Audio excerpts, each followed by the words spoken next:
interior motivation into like, hey, I'm not only going to be motivating myself because I want to beat that other pitcher so stinking bad, but I want to make sure that I believe that my teammate who's hitting behind me is also going to kick their butt. You know what I mean? So like, I think that's where it's so cool as you emerge from a fire competitive kid, a strong girl, into like a woman who's a leader that instills confidence in their teammates. Well, let's talk about college a little bit, because Yeah. I want to know, how did a girl from Eugene, Oregon not get snatched up by a Pacific team? Like, how did you end up at Alabama? Yeah. So I was in Oregon and I did not get recruited by Oregon or Oregon State, and it pissed me off, frankly. um, so I was recruited by Washington on the West Coast. It's Stanford. Those were the two Pac-12 schools that recruited me. I was recruited a little bit by Tennessee. I was recruited by Tulsa and Oklahoma, and Alabama were really like my like 5, 6 big time schools. And I was a diamond in the rough for sure. Coach Murphy at Alabama found me. We were playing in a tournament in South Dakota, at a national tournament, random, and we were playing a team from Georgia, and he was watching the Georgia leadoff hitter, and like I think I went like 4 for 4 or something ridiculous, and he was like, I don't know why I'm recruiting this kid from Georgia when this kid from Oregon is better. So he started recruiting me, and after the day after I committed, I got like calls from like Oregon State and hey, like, Hey, how about that? like so weird. But it was just one of those things that I was undersized. I was small. I was playing in Eugene, Oregon, which people probably automatically thought wasn't that good at softball at the time, and was kind of overlooked by some schools, especially in the Pacific Northwest. And I was either going to go to Alabama or Washington. Washington was really high up there. I watched your guys' podcast with Danielle Laurie, which was really good the other day. But that was another school that I looked at and ended up going to Alabama because I wanted to go play somewhere different. I wanted to get out of the rain, and I wanted to go play for a football school because I love football. I love college football. So I wanted to be in the stands for that, and I wanted to go play in the sun in the spring. Awesome. I love it. I love it.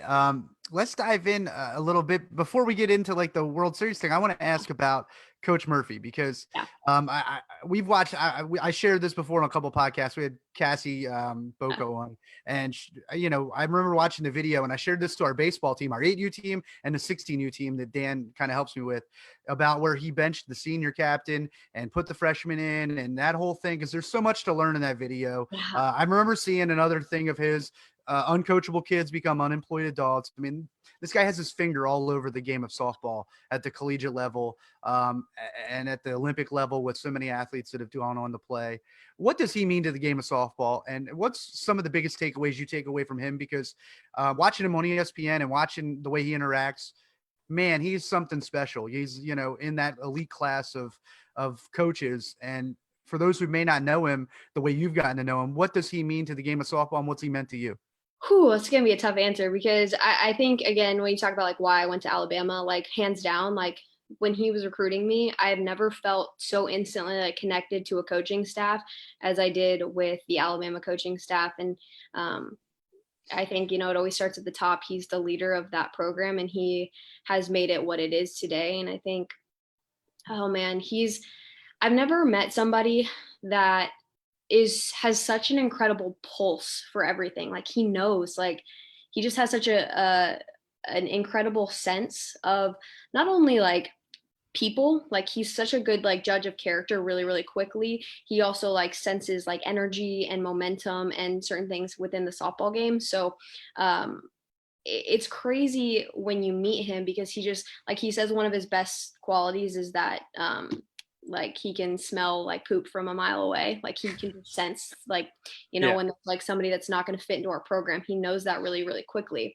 So I think that and his ability to connect with people on a human level is unbelievable. I mean, the way he gets the fans to buy into our program, the way he like welcomes men, he writes thank you letters all the time. Like he just has such an incredible understanding of like how like psychologically humans work, and he's able to connect with them, relate to them, and bridge the gap. And that's why he's such a good softball manager is because I say manager, I mean, he's a head coach, but he runs so much more than just the game stuff.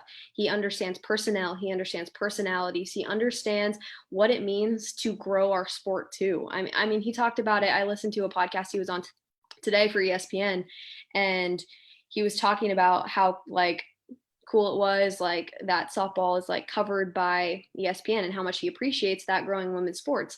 But what he understands beyond that is his role in the media, his role in relationship building, his role in fan support and boosters to grow our sport and to make it better. I think like one of the most obvious things I can think of is like when Twitter first started, he was like, all right, everybody. And like Twitter's brand new. All right, we're getting a hashtag Bama SB. And we're all like, that's the stupidest thing I've ever heard. Like, why do we need to do this? He's like, put it on the end of every single tweet. Like Bama SB is like still a giant thing. Like he knew at the time when Twitter started, like how important it was for us to be like on social media and all that stuff. So I think, again, his ability to affect the softball world because he understands how the media and how publicity and how relationship building can grow the sport, especially women's sports, is huge.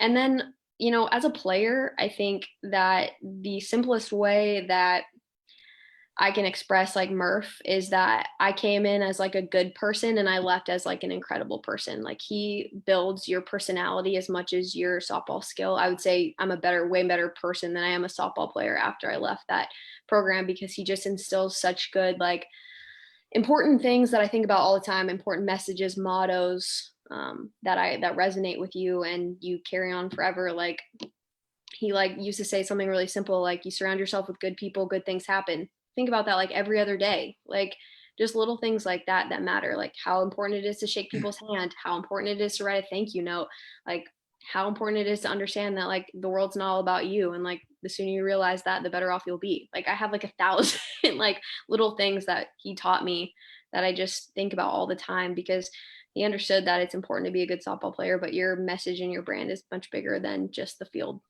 It's more than just coaching skills. That's awesome. Yes. More than just coaching softball skills. I mean, Yeah. definitely life skill.